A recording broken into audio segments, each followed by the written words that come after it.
तो यही उपेंद्र कुशवाहा इतने बड़े हथियार नीतीश कुमार के लिए हो गए। सोचिए, यही व्यक्ति नीतीश कुमार के लिए सबसे बड़ा दुश्मन था।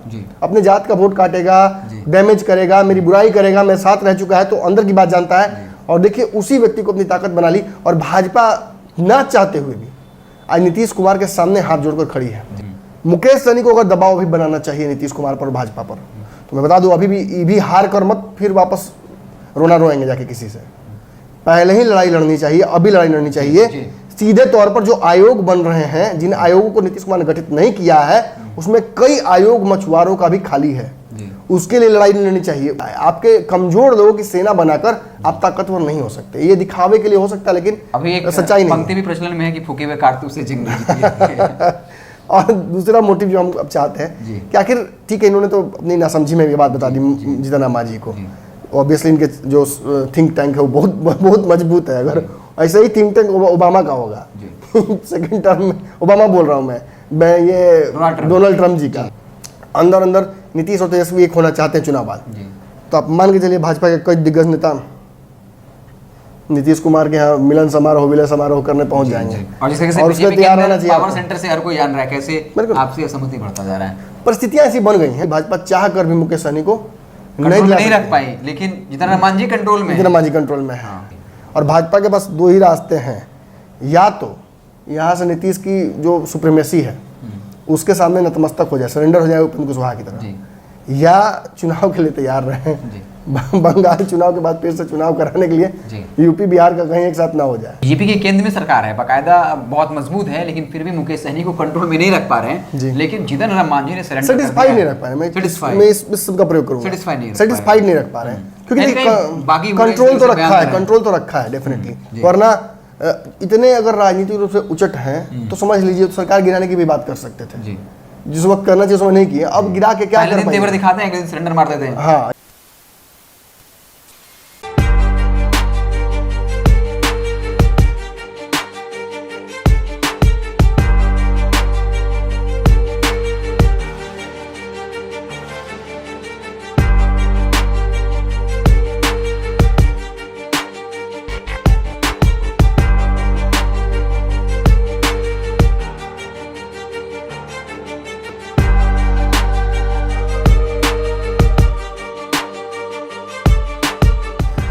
खबरों का बाजार हमेशा गर्म रहता है। इन गर्म बाजारों से हमें मतलब नहीं है। हम खबरों का बाजारीकरण नहीं करना चाहते। हम उन खबरों की तह तक पहुंचना चाहते हैं जिन खबरों की वजह से आपके जीवन पर असर पड़ता है। हम खबरों का पंचनामा करते हैं। नमस्कार, मैं हिमांशु कुमार, आप देख रहे हैं भारत लाइव। पंचनामा के इस खास शो में आप सभी का बहुत बहुत स्वागत है।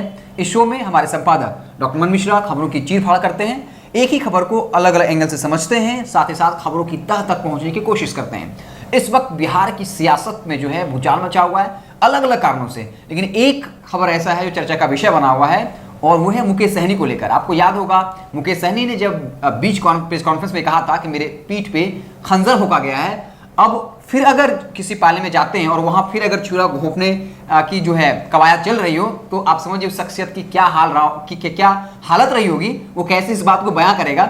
इस पूरे खबर पे आज हम बातचीत करेंगे कि इस वक्त मुकेश सहनी की क्या मनोदशा है, वो क्या सोच रहे हैं, किस धर्म संकट में है।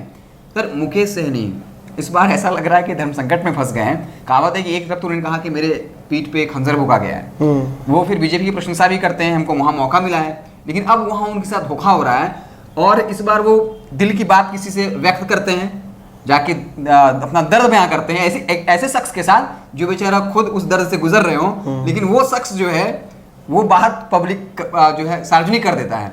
तो क्या मुकेश सहनी की मनोदशा है, क्या उनका दर्द है जो वो बयां भी नहीं कर पा रहे हैं? Fool me once shame on you, fool me twice shame on me जी।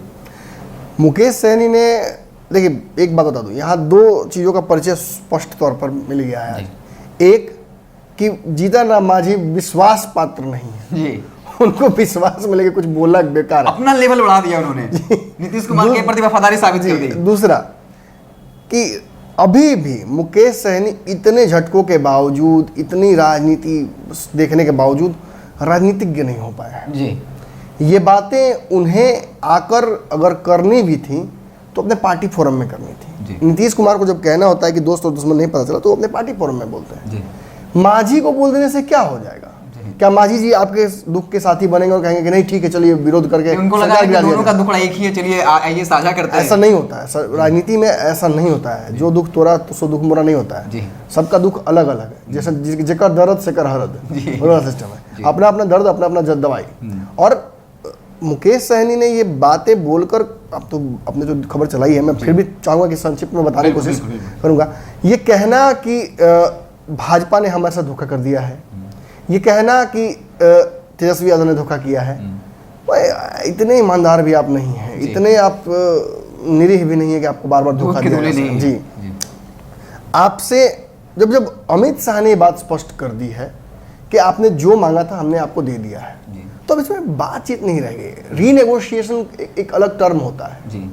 और कई बिजनेस और राजनीति में इसे गलत माना जाता है जी। आप रीनेगोशिएट करना चाहते हैं, हम आप तय कर लेते हैं कि नहीं 20 रुपये में ये मोबाइल उठाकर आपसे मैं ले लूँगा, और फिर आप कहते हैं कि नहीं 20 नहीं 30 चाहिए मुझे, तो आप धोखा दे रहे हैं। रीनेगोशिएशन हर जगह सही नहीं माना जाता है। रीनेगोशिएशन चोर बजाय समय चलता है तो अच्छा लगता है। एक और बात मैं बता दूं आपको कि मुकेश सहनी ने इतना ही नहीं कहा, उन्होंने ये भी कह दिया कि तेजस्वी ने जिस तरह से धोखा दिया है उसी तरह से कहीं ना कहीं भाजपा भी कर रही है। बातें तो पहले से ही सार्वजनिक है, हमने बकायदा वो पूरा एपिसोड बताया था कि कैसे संजय झा अशोक चौधरी बैठे हुए तो समझाने का प्रयास कर रहे थे और ये नीतीश कुमार की तस्वीर लेकर लालू से चले गए थे। बात वहीं साबित हो गई थी कि ये राजनीतिज्ञ नहीं है। अशोक चौधरी इनके से कद में कम से कम 20-25 गुना ज़्यादा बड़े हैं। संजय झा की मैं बात ही नहीं करूंगा क्योंकि बहुत छोटी बात हो जाएगी। और इन दोनों जैसे बड़े मजे हुए राजनीतिज्ञ जब नीतीश कुमार के साथ एकदम स्वतः ही काम करने के लिए तैयार हो जाते हैं, उनके अंदर आस्था दिखाते हैं। भाजपा जैसी बड़ी पार्टी जब नीतीश कुमार पर बहुत आरोप नहीं लगा पाती है खुले मंच पर, पीछे पीछे जरूर बोलती है कि शराबबंदी फेल है, केंद्र में सरकार इतनी मजबूत है, तो वाकई में वो राजनीति जानती है। एजेंडा करना है तो पर्दे के पीछे करना होगा, खुलकर ऐसी राजनीति नहीं होती है। ऐसे खुलकर के दिखाकर नीतीश कुमार को आपने अपनी तरफ से अपने आप को बहुत अच्छा बना लिया। आपके जो सलाहकार मंडली है उन्होंने बहुत आपको अच्छा बना दिया। दुनिया के सामने क्या सही बात है, एकदम फ्रैंक आदमी है, जो मुंह पे आता है बोल देता है। नीतीश कुमार के मन में जो आपने बिठा लिया अपने लिए जो दर्द, वो आगे चल के आपको झेलना पड़ेगा, भूलते नहीं है। हाँ, एक और बात है कि इन्होंने ये कहा कि भाजपा ने इनके साथ धोखा किया। एक छोटा रिचार्ज कूपन इनको दे दिया जिसके बारे में तेजस्वी बार बार मजाक उड़ा रहे हैं। इनको 12 महीने 18 महीने का एमएलसी नहीं चाहिए था, इनको पूर्णकालिक एमएलसी बनाने की बात की गई थी। लेकिन ये बातें तभी जब हमने खबर चलाई थी और जब उनकी बेचैनी बढ़ गई, उन्होंने कहा कि नहीं हम संतुष्ट हैं, उस वक्त कहनी चाहिए थी। आप अपनी बात खुद नहीं कहते हैं, आपकी बात ये बात कह चुके हैं, हम बोल चुके हैं आपके बदले में, हम एडवोकेसी कर चुके हैं आपके आरक्षण की बात आती है तो नमन मिश्रा और भारत लाइव सबसे ज्यादा कूदता है। तो आपकी भी कुछ बनती है ना, कुछ नैतिकता बनती है। खड़े होइए, आइए, सच के साथ खड़े रहिए, अपने समाज के लिए खड़े होइए। ये क्या कि आपके भाई को एक मंत्री का आपने दर्जा अपने घर में ही दे दिया और वो जब पकड़ा जाता है तो आप माफी मांगने से इनकार करते हैं, ऐसा नहीं होता है। और कहते हैं कि इसमें कितना है दम देखेंगे हम। इस तरह की बात नीतीश कुमार को खुलेआम चुनौती थी ना, ये हमारे लिए थोड़ी था, आपके लिए, ये तो नीतीश कुमार के लिए था। और इसका खामियाजा इनको नहीं मिलेगा, इनको एक्स्ट्रा एमएलसी चाहिए। देखिए, मांझी जी को एक्स्ट्रा एमएलसी मिल सकता है और मांझी जी ने आज जो गेम खेला है वो गेम बहुत स्ट्रांग है, बात समझ लीजिए आप। उन्होंने सीधे तौर पर बलि चढ़ा दी है मुकेश सहनी की। वो जानते हैं, देखिए भाजपा के साथ हम जब लगातार हम बता रहे हैं कि नीतीश के रिश्ते अब बिगड़ेंगे ही, सुधरने की संभावनाएं बहुत कम है। कोई बड़ा मुद्दा पेच फंस जाए तो उस पर नीतीश कुमार भाजपा के साथ मिल सकते हैं, लेकिन ऐसे ग्रेजुअली आप रिश्ता बिगड़ते ही देखिएगा, क्योंकि नीतीश ताकतवर होने हैं और नीतीश की ताकत जैसे जैसे बढ़ेगी वैसे से भाजपा स्वतः ही या तो बैकफुट पे आएगी या स्टंप हो जाएगी। दोनों ऑप्शन भाजपा के लिए खुले हैं, लेकिन इसमें एक पेच है, क्योंकि मुकेश सहनी नीतीश कुमार के साथ नहीं है, वो भाजपा के लाई हैं, तो उनको पहले एक्सपोज करना बहुत जरूरी है, जैसे कि चिराग पासवान को एक्सपोज किया गया था। और अगर आज स्थिति यह है कि मुकेश सहनी का काट सीधे तौर पर नीतीश कुमार ने खोज लिया था, आज मुकेश सहनी सरकार नहीं गिरा सकते, ये आप भी जानते हैं, वो भी जानते हैं। इसीलिए मुकेश सहनी आरक्षण के मुद्दे पर भी खूब उछल कूद करते हैं, लेकिन उनको कहना ड्रामा साहब जहर होता नहीं है, काट के कर लीजिएगा। नीतीश को पता है आप में जहर नहीं है, और उसके बारे में तो कहावत ही है, क्षमा सोभती उस भुजंग को। और ये नहीं होगा, ये आप जो म्यूचुअल चाहते हैं, एक समय था आपको दबाव बनाना चाहिए था, सरकार बनी थी, भाजपा भी दबाव में थी, नीतीश भी दबाव में थे। अब तो नीतीश कुमार भाजपा को डिक्टेट कर रहे हैं, तो आपकी तो हैसियत ही नहीं राजनीति को वहाँ कुछ, आप अगर अखबार दिखाकर बच जाते हैं, मंत्रिमंडल बचा लेते हैं फिलहाल, तो यही आपकी सबसे बड़ी उपलब्धि मानी जाएगी आज के दिन में। लेकिन सही बात है कि मुकेश सहनी के अलावा जीतन राम, देखिए जीतन राम मांझी की बात दूसरी है, समझिए। यहाँ जीतन राम मांझी की मजबूरी ये है कि उनकी पार्टी की जो चुनाव आयोग का जो अलग अलग प्रक्रिया होता है उसके आधार पर उनकी पार्टी की तरफ से और एमएलसी और विधायक होने आवश्यक है। पिछली बार उनका छीन लिया गया था टेलीफोन जो सिंबल था, तो उनको दुख इस बात का है, फिर पार्टी का कार्यालय छीन मत लिया जाए, और भी चीजें हैं, बहुत सारी बातें हैं, उसको ध्यान में रखते हुए वो आग्रह कर रहे हैं कि अपनी पार्टी को बचाए रखने के लिए मुझे इन सब चीजों की आवश्यकता है। कि निराश है, नाराज नहीं हो सकते हैं। नाराज जीतन राम मांझी क्यों होंगे? जीतन राम मांझी उस बस में बैठे हुए थे जिसको कभी खुलना ही नहीं था, महागठबंधन की। ड्राइवर कंडक्टर से कोई संवाद ही नहीं है, कब खुलेगा सर, कब खुलेगा सर पूछ रहे हैं, वो कोई जवाब ही नहीं दे रहा है। लास्ट में उतर के अगर चलती बस में सीट खाली मिल गई तो जीतन राम मांझी की लॉटरी लगी है, और भी नीतीश जैसे व्यक्ति के बगल वाली सीट पर। हाँ, मुकेश सहनी भी अंतिम समय में आए, लेकिन सबसे बड़ी बात यहाँ ये है कि बिहार में भाजपा कभी भी नीतीश कुमार को डिक्टेट नहीं कर सकती है। It was only a brief moment of time, जो 2 महीने का पिछला बीता है। भाजपा ने प्रयास जरूर किया, लेकिन भाजपा को समझ में आ गया कि नीतीश कुमार को दबाना संभव नहीं है। नीतीश ने भी एहसास करा दिया। मैं वही बात कहूंगा सिंपल, उपेंद्र कुशवाहा परमाणु बम है कि नहीं है, ये बात आप और हम तय नहीं कर सकते। उपेंद्र कुशवाहा को भी नहीं पता कि वो कितने बड़े बम है, क्योंकि उपेंद्र कुशवाहा या कोई भी बंदूक जिसके हाथ में होती है, चलाने वाले की काबिलियत है कि वो किस तरह से उस बंदूक को चला सकता है। आप हम कभी बंदूक नहीं चलाए हैं तो हम नहीं चला सकते हैं, लेकिन वही उपेंद्र को, और बंदूक भी कुछ कोई खास अपने आप में ताकतवर होती नहीं है, उसको नहीं खुद पता कि किसको मार देना है। लेकिन जब अगर मेरे हाथ में आ जाए और मुझे चलाना आता हो नीतीश की तरह, तो यही उपेंद्र कुशवाहा इतने बड़े हथियार नीतीश कुमार के लिए हो गए। सोचिए, यही व्यक्ति नीतीश कुमार के लिए सबसे बड़ा दुश्मन था। अपने जात का वोट काटेगा, डैमेज करेगा, मेरी बुराई करेगा, मेरे साथ रह चुका है तो अंदर की बात जानता है, और देखिए उसी व्यक्ति को अपनी ताकत बना ली, और भाजपा ना चाहते हुए भी आज नीतीश कुमार के सामने हाथ जोड़कर खड़ी है।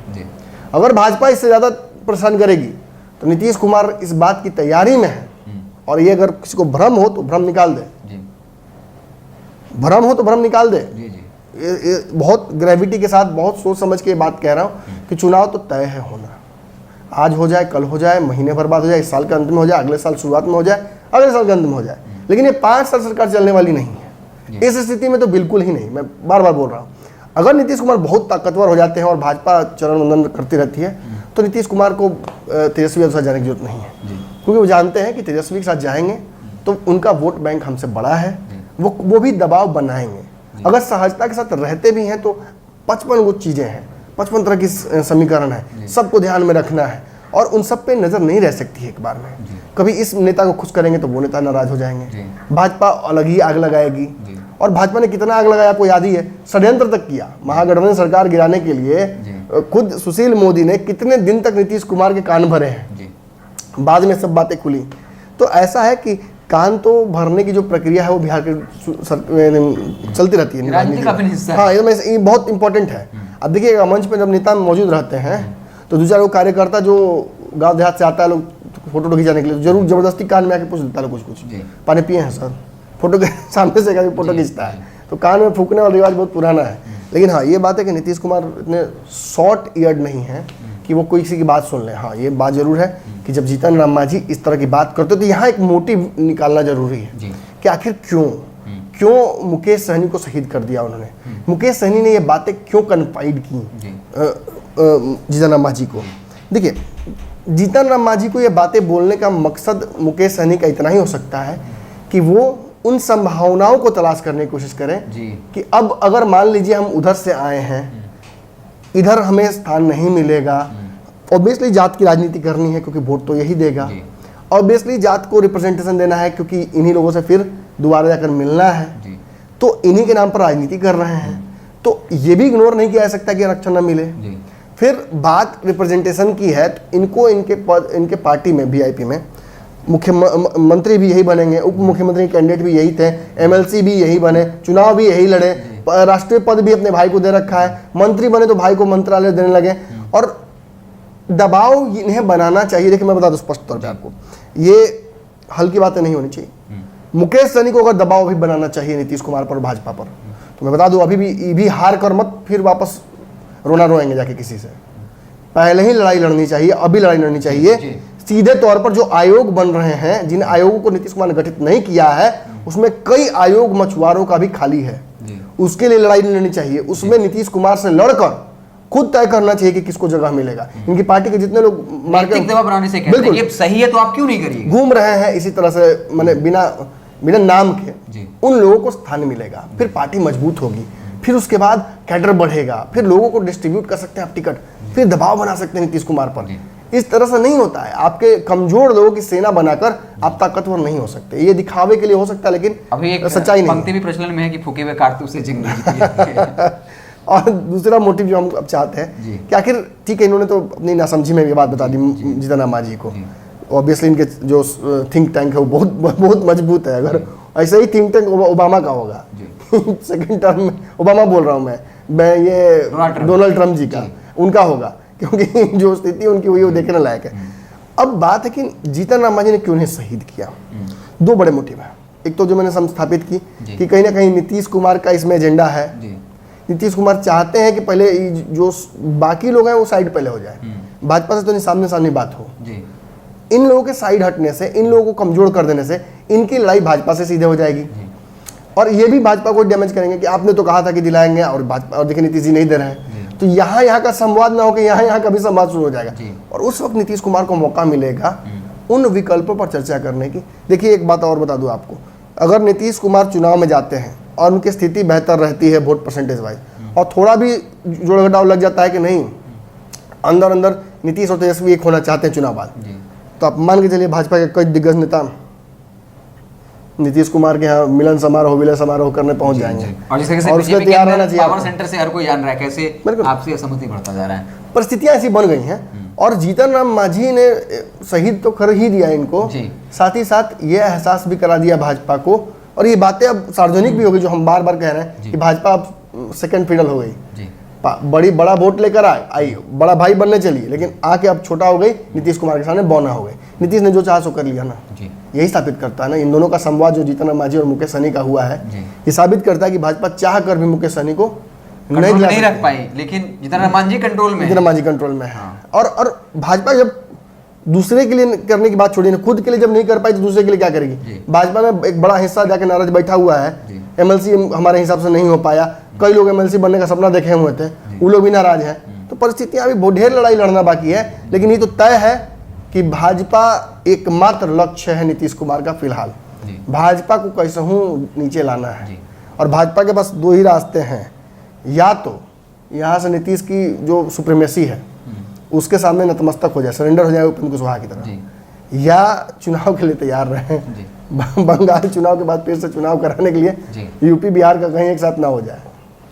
तो ये आज का पंचनामा विश्लेषण था, किस तरीके से मुकेश सहनी को जीतन राम मांझी ने शहीद कर दिया अपनी वफादारी साबित करने के लिए। एक बात और है, ये बताता है ये घटना कि नीतीश कुमार कैसे मजबूत हैं। बीजेपी के केंद्र में सरकार है, बाकायदा बहुत मजबूत है, लेकिन फिर भी मुकेश सहनी को कंट्रोल में नहीं रख पा रहे हैं। लेकिन जीतन राम मांझी ने सेटिस्फाइड नहीं रख पा रहे, मैं इस शब्द का प्रयोग करूंगा, सेटिस्फाइड नहीं रख पा रहे हैं, क्योंकि बाकी कंट्रोल तो रखा है डेफिनेटली। वरना इतने अगर राजनीतिक रूप से उचट हैं तो समझ लीजिए सरकार गिराने की भी बात कर सकते थे, जिस वक्त करना चाहिए उस समय नहीं किया, अब गिरा के क्या कर पाएंगे, दिखाते हैं, सरेंडर मार देते हैं। हाँ, यही उनकी समस्या है, राजनीति रूप से उचित है लेकिन कुछ कर नहीं सकते हैं, तो उनको भाजपा सेटिस्फाइड नहीं रख पा रही है। लेकिन जीतन राम मांझी ने बिल्कुल सरेंडर कर दिया, उन्होंने कहा है कि नीतीश कुमार के साथ हैं और रहेंगे। हाँ, निराश हैं लेकिन नाराजगी नहीं है, कोई परिस्थिति रही होगी नीतीश कुमार ने नहीं दिया। तो ये आज का पंचनामा विश्लेषण था कि इस तरीके से मुकेश सहनी विलय से तो बढ़िया ही ना है जी, आज आपकी पार्टी जिंदा है, आपका अस्तित्व जिंदा है, मुकेश सहनी नाम जी। अब रालोसपा में रालोसपा का चर्चा कौन करता है, हम तो बोले कि नमूने में इस तरह बोलेगा तो बोलेगा, तो और कोई तो बोलेगा भी नहीं। और अगर आप रालोसपा की तरह होते तब खुद सोचिए कि आपको क्या मिलता, क्या आप उस लवकुश समीकरण में कहीं फिट बैठते हैं क्या मांझी जी इस बात की गारंटी ले सकते हैं कि संपूर्ण दलित समाज का वोट वो दिला देंगे? चिराग पासवान के सामने 2 सेकंड नहीं टिकेंगे, 6-7% वोट बैंक लेकर वो आया है अकेले अपने दम पर, उसके सामने क्या टिकेंगे? तो एक बात समझ लियो, उतना बड़ा एटम बम का बुलेट बम से तो सामना नीतीश कुमार नहीं करेंगे। तैयारी नीतीश कुमार कर रहे हैं कि एटम का एटम से ही जवाब देंगे। तो ये आज का हमारा सेशन था, आप देखते रहे भारत लाइव। एक इन्फॉर्मेशन की जो आपको यूपीआई नंबर दिख रहा है उस पर यथासंभव डोनेट करें ताकि हम इसी तरह से सच्ची और रिसर्च वाइज और निर्भीक पत्रकारिता आप लोग के लिए करते और पटना के अगर कोई दर्शक हों जो साइकिलिंग करते हों हैं जी। तो साइकिलिंग हम अब शुरू कर चुके हैं करना। 11 बजे चौकीदारी करते हुए आपको गांधी मैदान में मिल जाएंगे, मैं खुद भी मिल जाऊंगा। तो अगर हो तो भेंट करने आ सकते हैं आप लोग, साइकिल होता भी आइएगा जी। बहुत बहुत धन्यवाद आप सभी का।